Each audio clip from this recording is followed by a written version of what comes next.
Okay, we're starting a few minutes late, but not too much. My name is Nicolas Veron. I'm a senior fellow at the Peterson Institute for International Economics in Washington, D.C., and at Bruegel in Brussels. So this is to say I'm a policy person, not a market person or money person, so I'm here to learn, and I expect to learn a lot. Our topic today is global money move. Basically, the dynamics of global capital flows and how they impact the world. Let me say something as an introduction. This is not investment advice. So the speakers are free to say whatever they want. They won't be held liable for how you invest your money based on what you hear today. I also want to apologize for the fact that we are 4 men on the stage. This is a collective failure in a way, but I just want to say we'll try to do better next time. Okay, so I have 3 fantastic panelists today, and I think we'll learn an enormous lot from them. Jim Rogers doesn't need introduction. I think he's a living legend of investment, certainly globally, but also in this country. He was a co-founder, of course, of quantum funds with George Soros. He has advised and commented and put money to work for now a significant amount of time, and we'll hear what he has to tell us. James Henry is the president of EXP Commercial, which is the commercial real estate arm of EXP World Holdings, EXP World Holdings being a listed full-service real estate brokerage in the US. Jim has outstanding experience in commercial real estate in the US, but more broadly in the world, in North America, in the Gulf regions, in Southeast Asia, and of course in South Korea. So he brings a commercial property angle to our conversation. And Amir Monsefi is a co-founder and chief executive officer of AIRE Advisors. Amir advises investment advisors and money managers on a range of issues. He's also wealth advisor and chief investment officer of AIRE Advisors. He has a distinguished career in finance, working, among others, for UBS, TD Ameritrade, and Merrill Lynch before he founded his own shop. Let's start with you, Jim. How do you look at the world now? Well, I'm delighted to be here. Yes, my name is Jim Rogers, but I don't have a job. So, maybe I shouldn't be here. I don't know. I will say, the theme was about the convergence, but I will tell you the most exciting thing in the world could be and would be if the 38th parallel is ever open. If North Korea and South Korea were ever an open peninsula again, this would be the single most exciting place in the world to invest. North Korea has a lot of cheap labor, disciplined labor. South Korea has a lot of brains, a lot of knowledge, and a lot of capital. So my hope, my goal someday is that Hanban-do will be an open market and we will all get unbelievably rich, because this will be the single most exciting place in the world to invest for 10, 20 years, something like that. I know we cannot talk too much about that, but I will say to you, as far as investing is concerned, in other places, at the moment, I'll use America since that's the largest stock market. The American stock market has been going up for the longest in American history. Never in American history has the economy and the stock market done so well for so long. Maybe it's going to go on forever. Washington says it will. Don't worry. But when Washington says don't worry, I worry. I worry a lot. So as far as my investments are concerned, I have sold nearly all stocks all over the world. The only places I still have shares are China. The China stock market is depressed. It's one of the few stock markets in the world that's depressed. And Uzbekistan. Uzbekistan is an old Soviet, whatever they call them, Soviet economy, which was ruined by the Russians. Now it's changing. And so Uzbekistan may be an extremely exciting place to make money. China may be too. So other than that, I am worried about the world. I will repeat, the U.S. stock market has had no problems for the longest in American history. So I'm very, very worried about what to do with my money. I have a lot of cash, and I have the cash mainly in U.S. dollars. The reason I have it, I mean, the U.S. is a terrible place as far as the fundamentals. The U.S. is the largest debtor nation in the history of the world, and it's getting worse every day. So you should say, well, why do you own U.S. dollars? And the reason I own U.S. dollars is because when the turmoil comes, people will look for a safe haven, and many people think the U.S. is a safe haven. It's not. We're the largest debtor nation in history, but because people think it's a safe haven, the U.S. dollar will go up. If it happens that way, I'm smart enough to sell. And now, one of these smart panelists is going to say, well, what are you going to do with the money then? And I don't have an answer. Maybe you have an answer. I don't know where to put my money when I sell my U.S. dollars. So we will listen to them to find out. Thank you.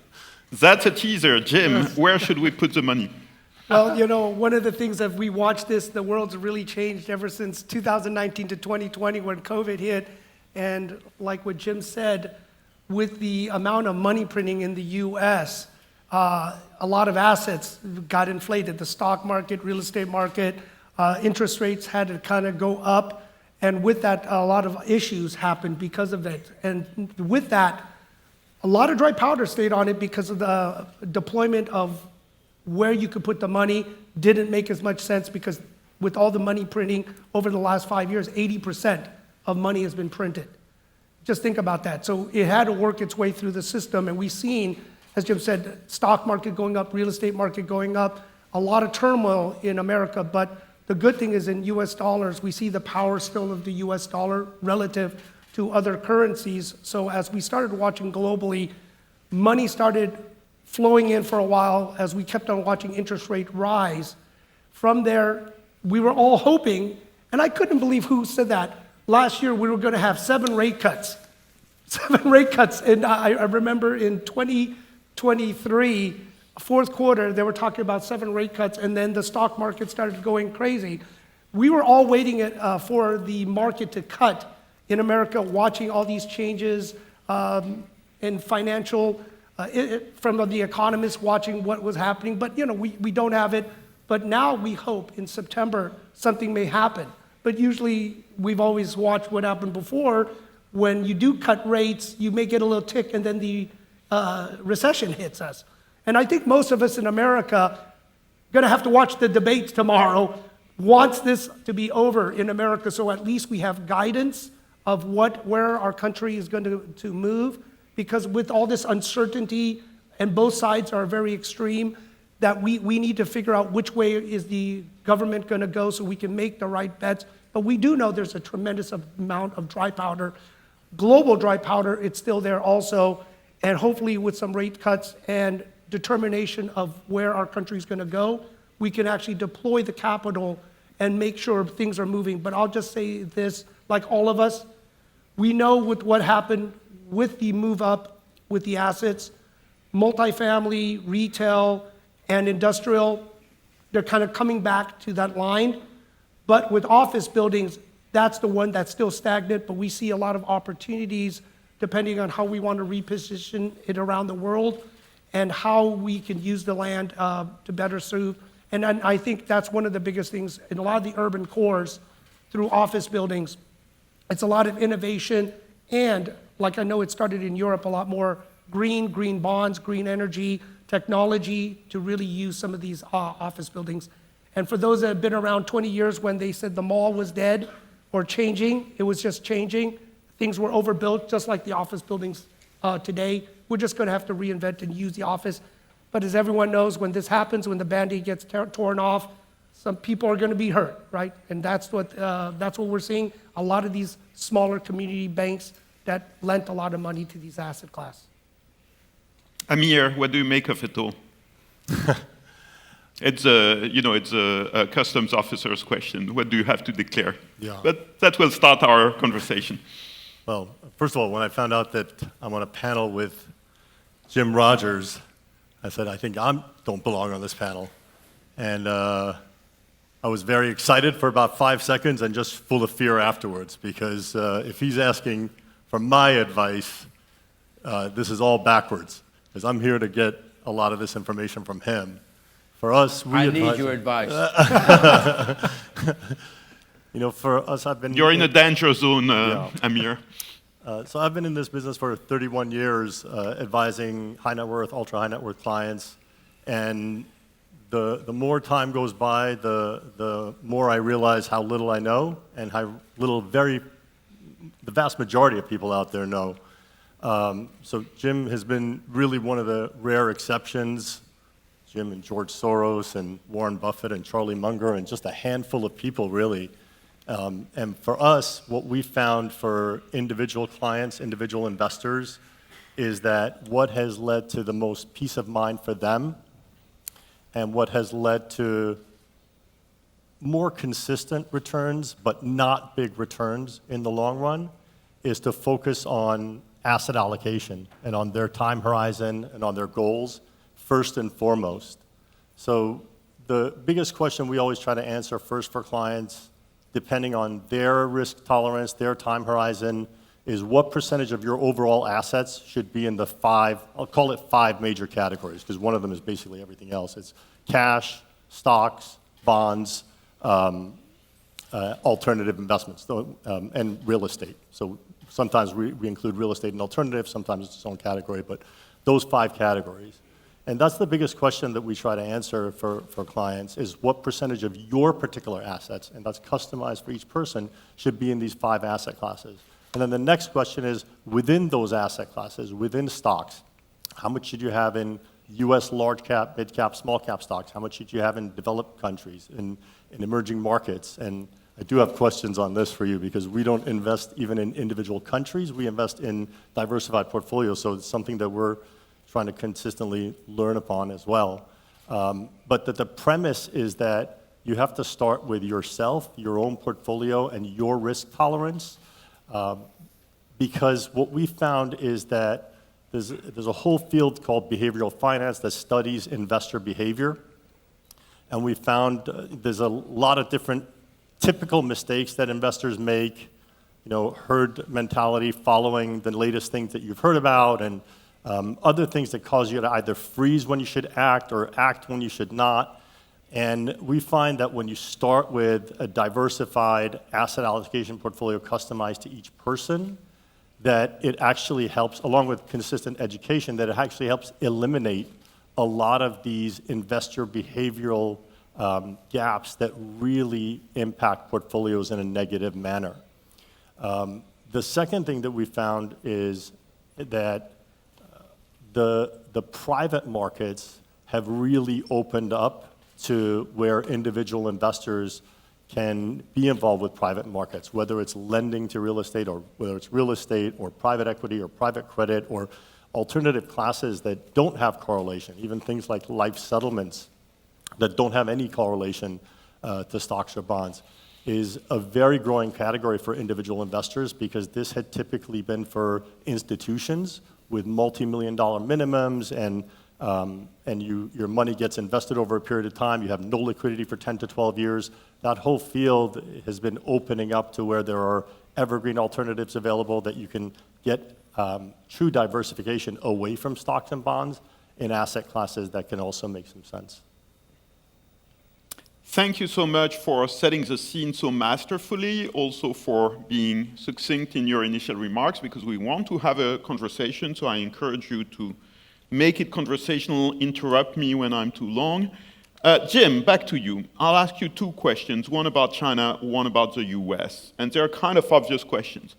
The first one is about China, and I'm sure you get this question all the time. Don't you get tired of staying in China because the stock market has not been great in recent times, and people say Xi Jinping doesn't like business, and probably he has a say on what happens in China. So What drives your continued optimism about China? Well, I will hasten to tell you again, I make many mistakes, and I have made many mistakes in my life. If you want me to, I will tell you about my first wife. Oh my God, what a mistake that was. So I have made many mistakes, but as I look around the world, China is one of the few countries, if not the only, which is rising. China has had, in its history, has been on top 3 or 4 times. It has collapsed 3 or 4 times in history. In my view, it is now rising again, and the Chinese market is depressed. Most stock markets around the world at the moment are at their all-time high or near their all-time high. China is depressed. That doesn't mean it's a place to buy, but as far as I can see, the Chinese government is trying to revive the economy and to revive the country. And I don't see any other markets that are depressed enough for me to buy.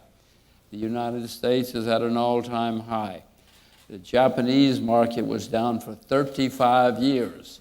That is not a typo, 35 years. Now it's gone up, it's making new highs again. I sold my Japanese shares. I sold them too soon. But I don't see many markets now that are depressed other than China. So I, for the most part, am not investing in shares in many places around the world, but China is depressed. Does that mean I'm right? Of course not. Of course not. But it is depressed, and maybe I have a little bit of protection because it is depressed. So just spending one more minute about this, you said it's a depressed market.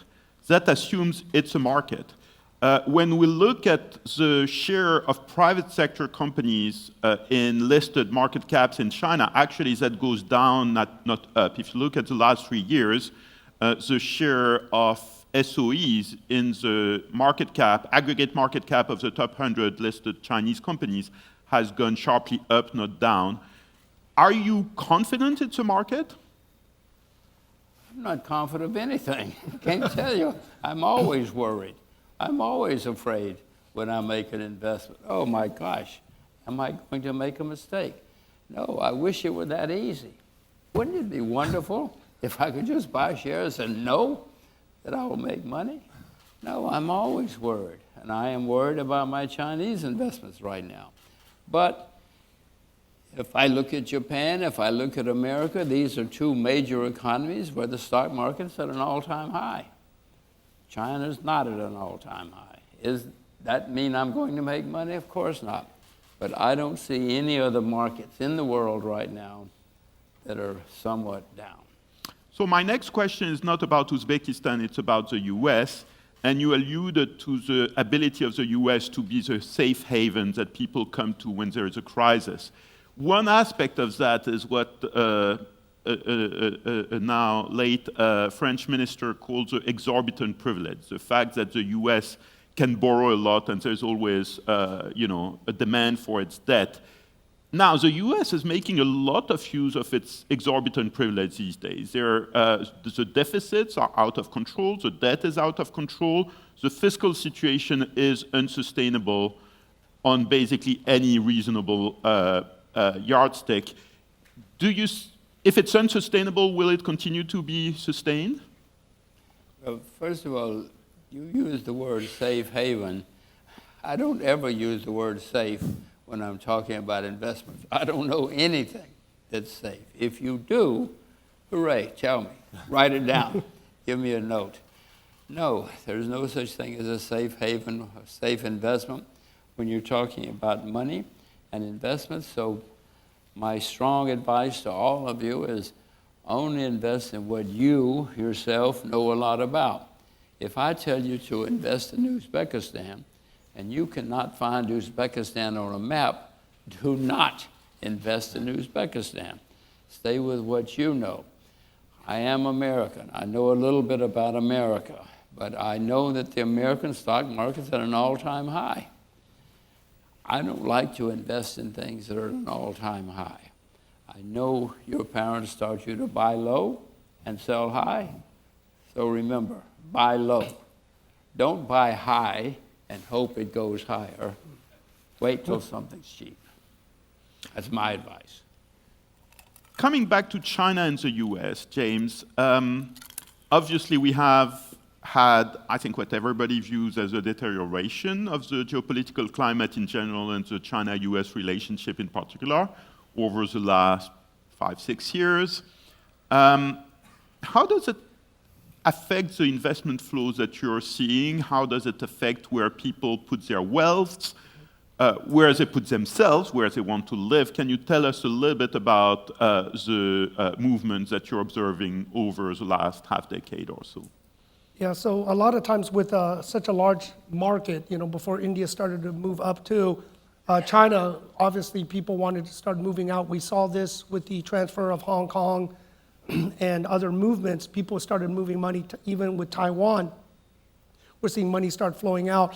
And everyone has gotten pretty creative, especially with the Jobs Act that was created with EB-5. Everyone knew with this EB-5, a lot of money was being funneled out in other creative ways. Okay, I don't know about EB-5. So what does EB-5 stand for? Well, with the Jobs Act, if you use EB-5, it was structured in a deal if you created jobs, direct or indirect, in the US. So there was a way that people could move money to get a visa in America. But there was no guarantee that if you put the money in, you would get the money back. And unfortunately, when you have this type of money and opportunities to get a visa, people started pouring money into America. Unfortunately, bad behavior starts happening when kind of it's too good to be true. Here's some money, you get a Visa card and everything else. And it went for a while, it stopped because of a lot of issues and problems that happened. Plus with the China government just looking at what was happening. It slowed down, stopped. And right now I know they're modifying it to put it back into place in America. But because of all the tension, the geopolitical tension, money still wants to flow out to America. But I think, like Jim says, the opportunity watching to flow back, it's just how can you place it? And I know with some of our relationships, you have to keep it in yuan. You have to keep it in their currency, or RMB. So it is interesting watching how we're working with strategic partners in China about creating opportunities. Maybe who knows when the right timing. Timing is one of the hardest things of any investment, as we know, right? It's very difficult for timing, just making some good decisions, don't over leveraging. But I do think after the election, and hopefully things calm down, we could start moving towards a more certainty. And I think that is the biggest thing that with China and the US, but other countries, we need to get past certain things to have more certainty and understanding what's going to go on so we can make the bets that we need to make. But like I said, there is a lot of dry powder. There's money sitting in the sidelines that we haven't even seen before, but they just don't know where to place it because of instability and uncertainty right now. And I think in 2025, we'll get a better guidance of where we could possibly put the money. Well, here's hoping. Amir, kind of the same question to you, but from your different perspective. How do you see the China-US relationship changing the space you're observing? You talk to a lot of investment advisors. How is their world affected by this deterioration? Oh, God. I mean, that really is not something that I would say is an area of expertise for me, and it's not something that we frankly pay attention to because we don't invest in China specifically. We don't we don't make any big bets in any one area. And we're buying diversified portfolios in different parts of US, international markets, and more importantly, diversifying a lot into private markets, into non-correlated investments that have nothing to do with any of these things. So what we always talk to clients about is the principles of long-term investing, what has tended to work over time, with a concern that Japan has had a 35-year down period. The US, the longest it's ever had was 12 years, and I'm always worried that it's coming next there.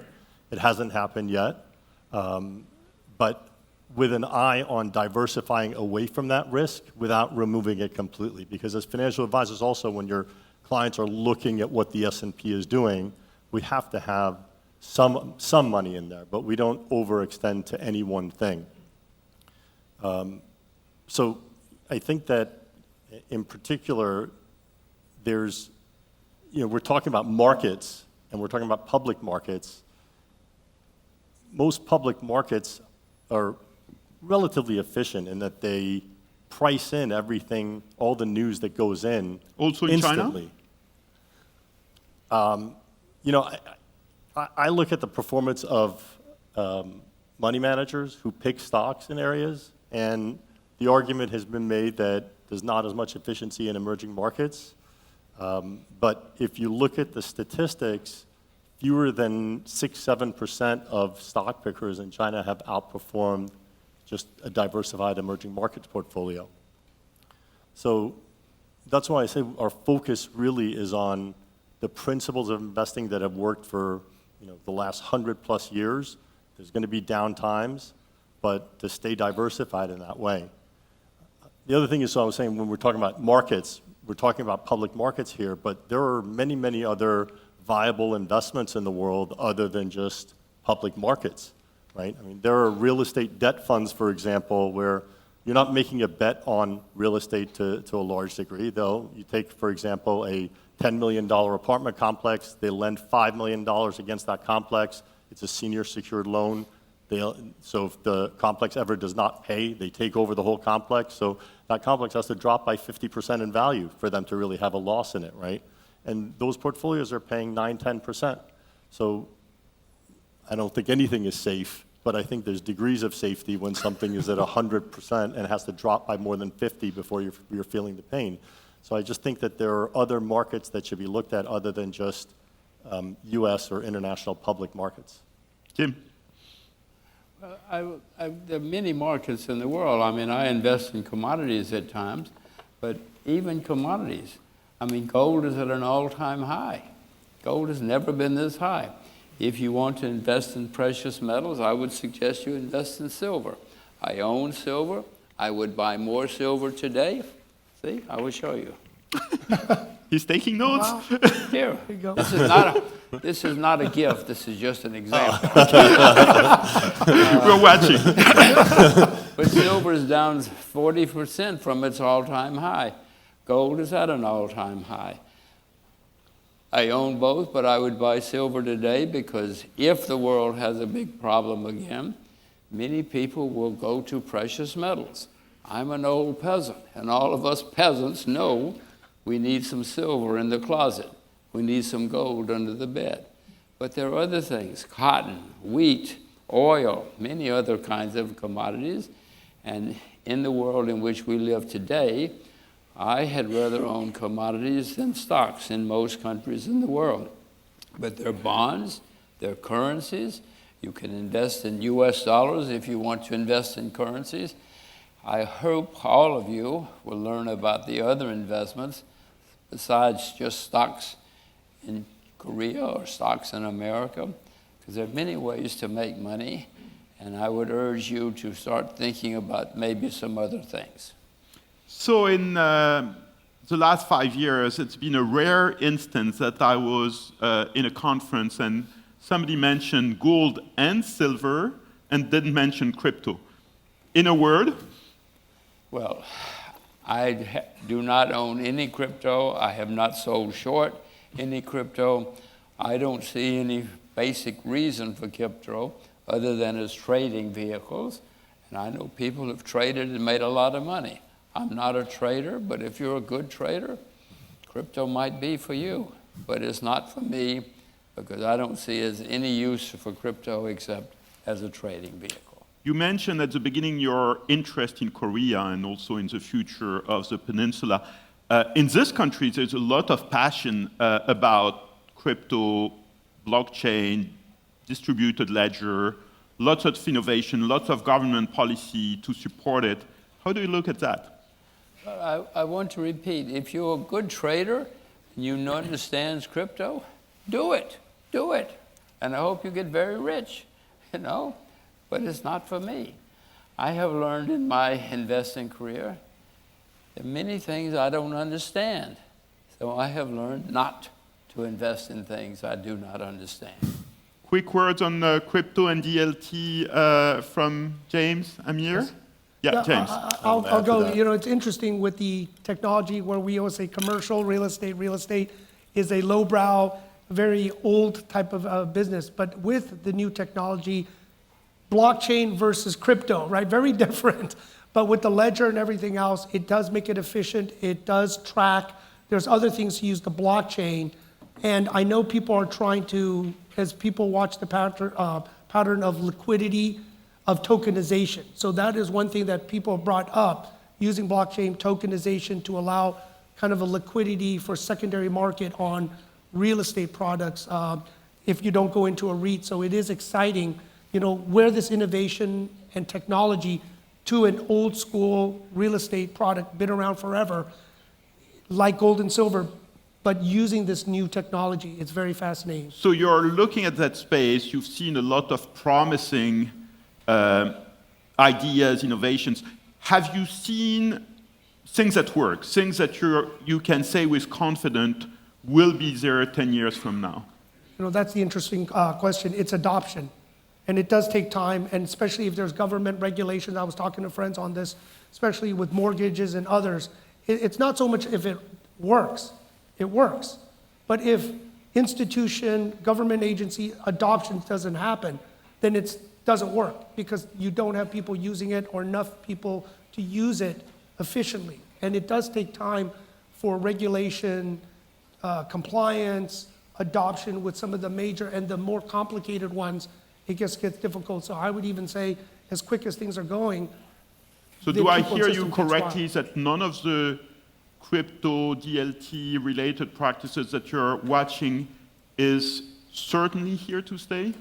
Well, it's going to just take time. Crypto, Okay. in time, it's going to happen. I saw other people when they came early, right? A lot of times you always know, you come early and you're too early and you just have to wait until it catches up. But we did see people successfully do some blockchains with residential real estate, but this is almost now 10 years.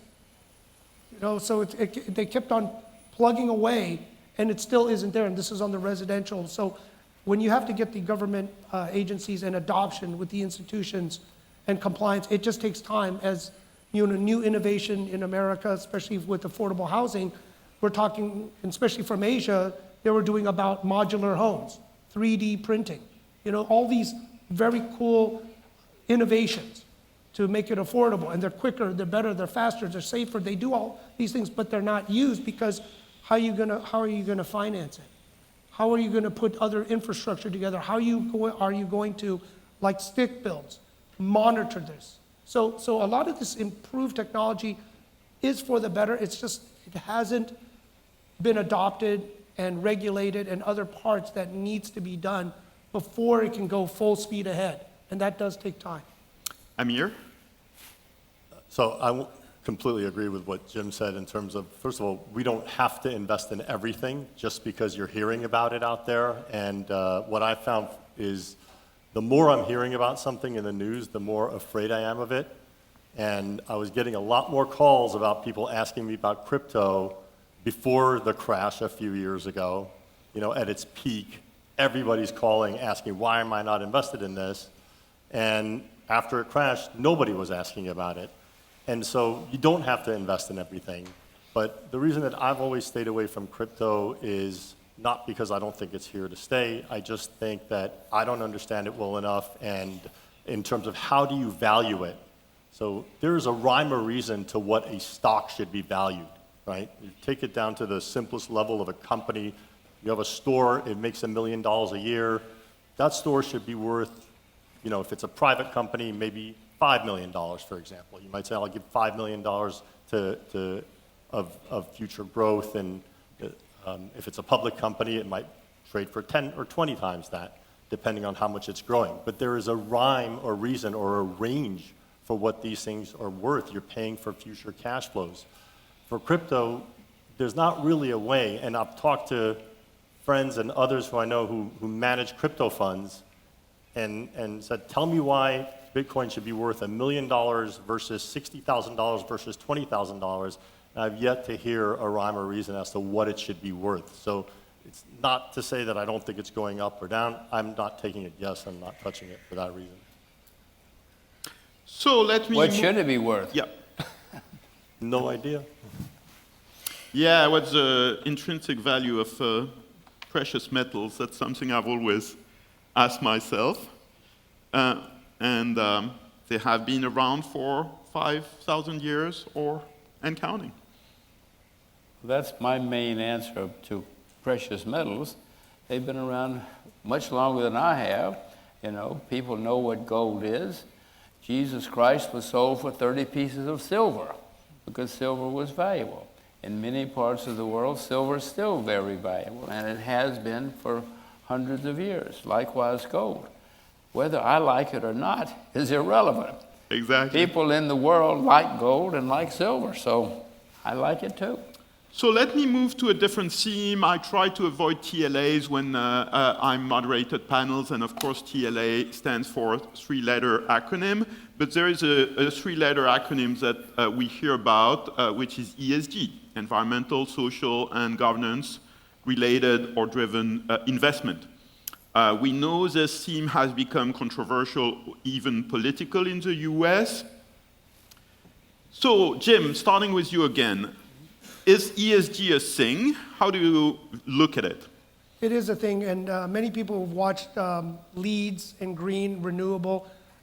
In Europe, I know it's big. We have been working, and it is kind of along political lines. Blue states, we are working, and I was just working with somebody from, used to be at BMW, to find a location in New York and to see how they can partner to make it renewable and take some of these office buildings, and you need some tax credits to make some of the number work and help.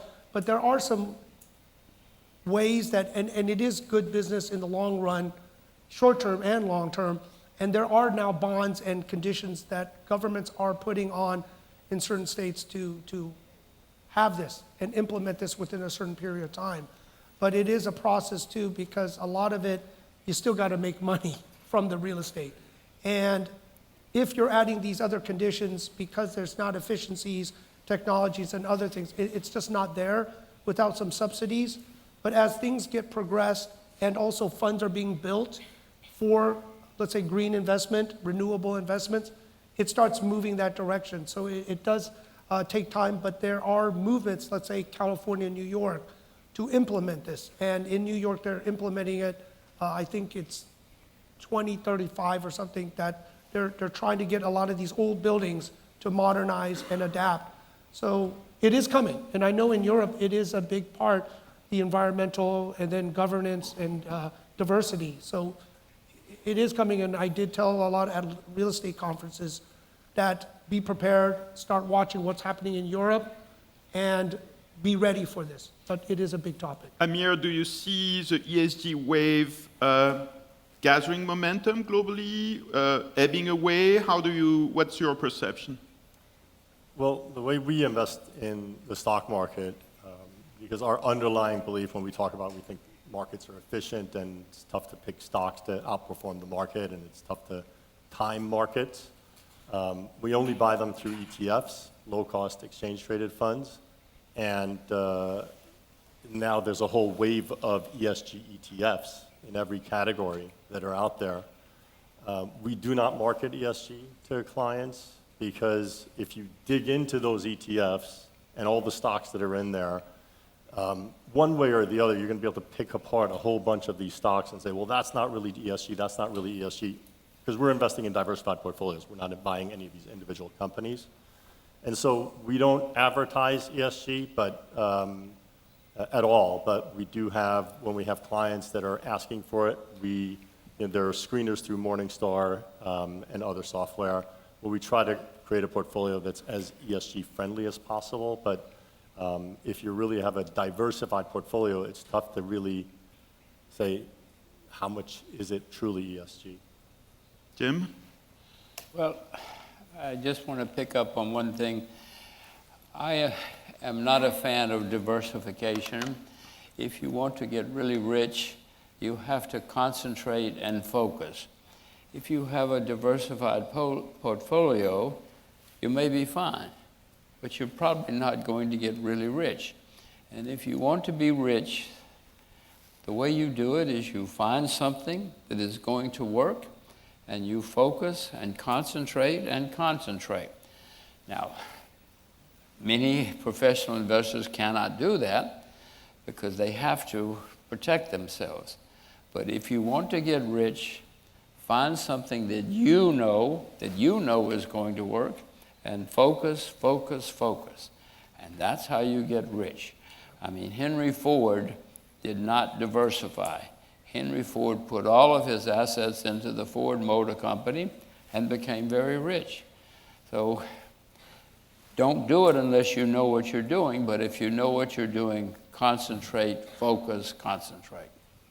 Now, the professional managers will tell you, don't listen to him, but that's how you get rich. I would never say don't listen to Jim Rogers, first of all. Now we're talking. I do want to just say one thing, though, and I think a lot of this just comes from the perspective of who it is we're talking to. So our clients generally are people who have made it. They have enough money to live on for their needs.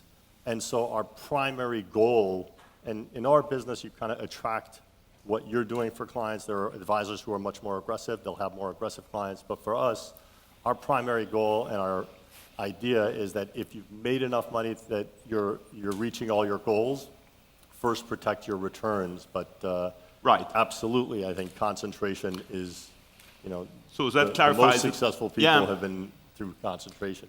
I'd like each of you to give a very brief response to a very complex question. Where in the world at this point do you see financial stability risk?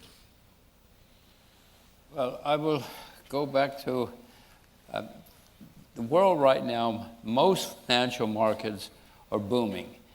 And in my experience, when everybody's happy, it's a time for me to worry. One of the few places that I know is Uzbekistan. Uzbekistan was a Soviet republic.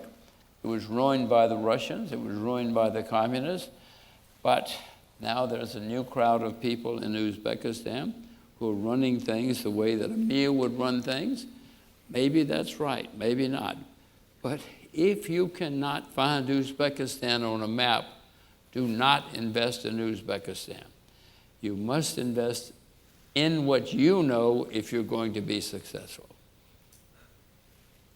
Amir, financial stability risk? I'm going to go with what Jim said. I'm going to defer to him on this. I think that there's risk everywhere. So James, you won't escape my question. Yes. So with that, I love that. We always say you need boots on the ground, people you trust before you put the investment dollars into anything. Got to be an expert, know what you need to know to understand how to invest, otherwise diversify, get experts to manage active versus passive. But that's the one big thing is if you don't know something like Jim in Uzbekistan or other countries, you do need to find, otherwise. But that's not my question, sorry. My question is about where you see financial stability risk in the world. I am also of the opinion of when everything is too high and inflated and numbers don't make sense, I do go to commodities, I do diversify in more stable assets. I always do take some chips off the table. And like I said, I do wait for more stability, especially after the big one with the US election, that all of us are thinking things are propped up artificially. So we need to have certainty, and that's the one big thing. So we did move assets, and that's why there's a lot of dry powder for me in the US cash and other cash equivalents or securities that won't fluctuate as move too much into really the geopolitical or the election risk in the US, because that will ripple across the entire world. Okay, we are very lucky because we still have ample time for questions from the room. And because you came to this session, you know that you have the opportunity to ask pointed questions to the best professionals in the world for investment. So here's the moment. Does anybody want to ask a question? I have a question here. Please introduce yourself and ask a brief question. 안녕하세요. 저는 한국에 살고 있는 김호이라고 합니다. 2018년에 집 노렸어요 회장님과 인터뷰를 했었는데 많은 청년들이 돈 많은 백수를 꿈꾸는 경우가 많아요. 한국 청년들이 어떻게 하면 돈에서 자유로워질 수 있을지가 궁금합니다. We missed it. We're going to have to ask the whole thing again. I'll repeat the question. James, this is a question to you. And it's a question you've got many times. How is it that you can become rich without having to work?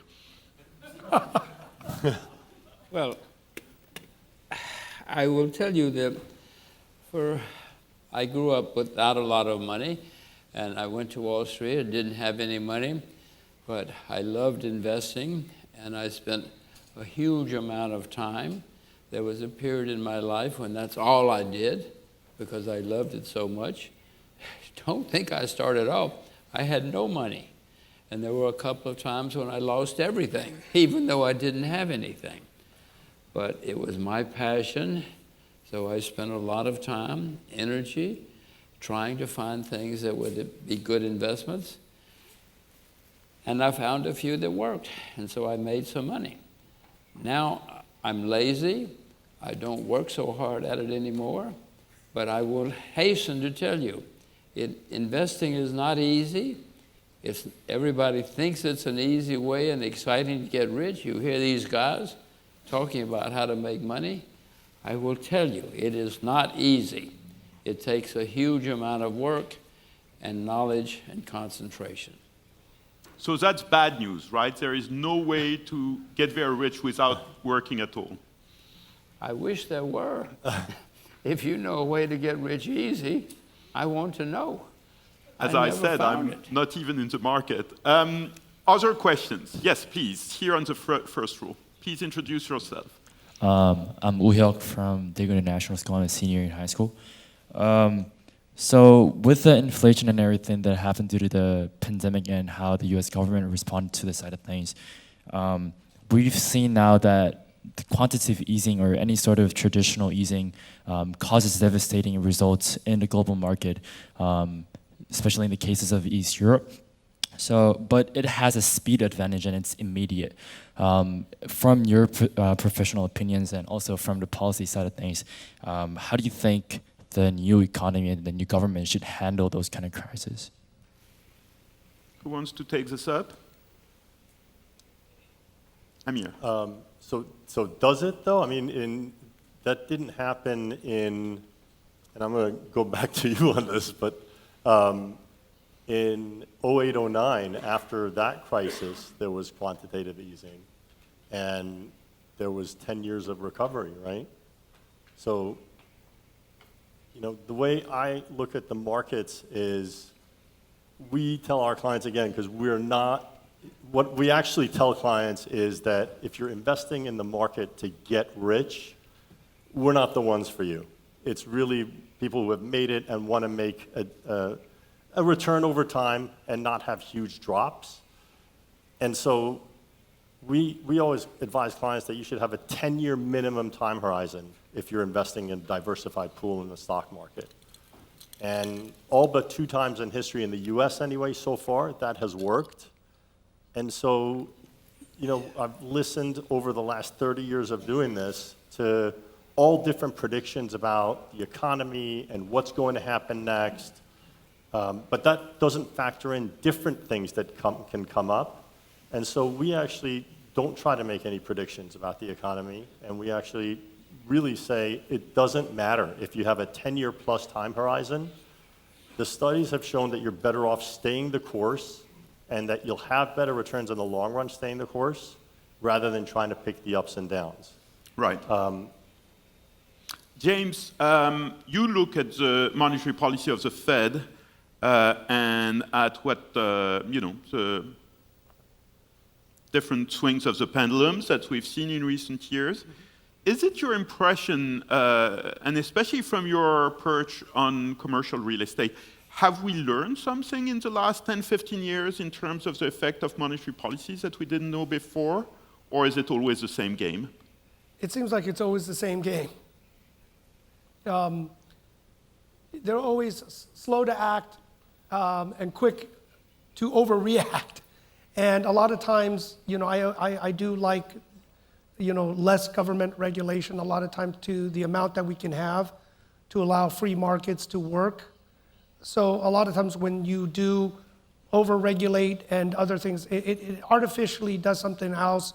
So to the point where we can not interfere so much, I know there's larger policies that needs to be done, but when you overregulate and you cause bubbles, you cause issues that may be unforeseen. So to me, free market, more of the hands off, so you can stabilize as much as you can, unless there's always a black swan event, then through that you may have to do intervention or something more extreme. But that is my biggest policy is every time we've seen certain county, states, federal get involved, they do something for the good, short term that looks good, long term there's other lasting effects. So I insist on the value of the opportunity you guys have. You can ask questions to those guys, and I encourage you to do so. Now I have flashlights in my glasses and I don't see very well, so if you want to ask a question, you have to insist and make eye contact and raise your hand. I see a hand over there. All right. My name is Song, and I'm an oil market analyst from one of the biggest oil refinery in this country, and thank you for sharing your insightful ideas today. I want to ask you a simple question to all three of you guys, and some people think that because of this energy transition era, the price of fossil fuel commodities will go down in the long term, but while some other people think that because of this belief of being the end of this fossil fuel era, due to the lack of investment in this upstream side, the price will be more volatile and somehow it will be like soar up at some point because of geopolitical reasons or some other stuff. So I want to hear your opinions about this field based on your long experience in markets. Thank you. James, this goes to you. Okay, I'm not quite sure I understood the question. Could you So I guess I will rephrase it. Imagine you're in a room, maybe you do that frequently, with Mr. Mohammed bin Salman, the Crown Prince of Saudi Arabia. What is the tone of the conversation from your end? Well, I don't want to be boring, but my investment advice is everybody in this room knows a lot about something. I don't know what it is, doesn't matter. That's where you should make your investments. If you don't know about Saudi Arabia, don't invest in Saudi Arabia. No, but the question was actually, this was my rephrasing, which was incorrect, so apologies for that. It was really about oil and, whether we are past peak oil, so it's a losing investment, or conversely, there's not been enough investment in that space, and therefore there will be returns. Now, one thing that you have as the experience of this, because you've been through many cycles of commodities and oil, so how do you look at the current moment? Well, in commodities especially, there are great cycles. Sometimes agriculture is very hot, but most people don't want to be farmers because it's often down. But if you know a lot about it, and if you can get the cycles right, you can make a lot of money. But I want to emphasize again, do not do it unless you know a lot about it. I'm not going to be a farmer. I'm too lazy. But I do have learned a little bit about how it works, and sometimes I can make investments in agricultural products, and sometimes I get it right. But you have to focus. You have to do research. Do any of our other panelists have a comment on the oil market? I'll just say this, in California, we used to tax oil, but because of the EV, they had to find other ways to tax it. So I know in more industrialized nations, as we keep evolving beyond fossil fuel, it does change, but there's a lot of emerging markets that may not have that infrastructure, but I'm just watching what happens in California, where we did gave a lot of tax incentives and push, but globally, I'm not as certain, and I don't have stats, but I'm just seeing what happens when things move a certain direction, especially in California. So we have 5 minutes left. This means 1 or 2 questions. This is your opportunity. Here.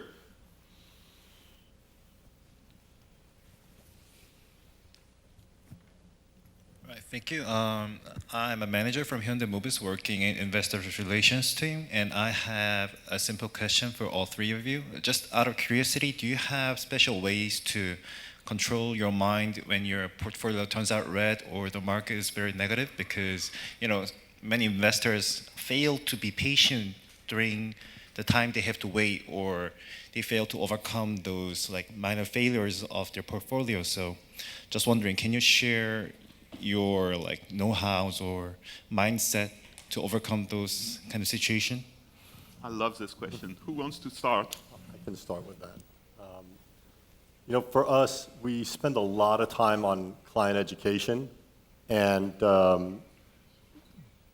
having clients that ultimately understand the way we feel about markets and that they're accepting of that, right? So we're open to clients where we're saying, you're not going to get rich with us, you're going to be diversified, but we spend a lot of time teaching about the principles of investing. We spend a lot of time about behavioral finance. So we go through series of biases that all people have, and I think it's important to educate yourself on these biases that are taught in the field of behavioral finance about what typically happens.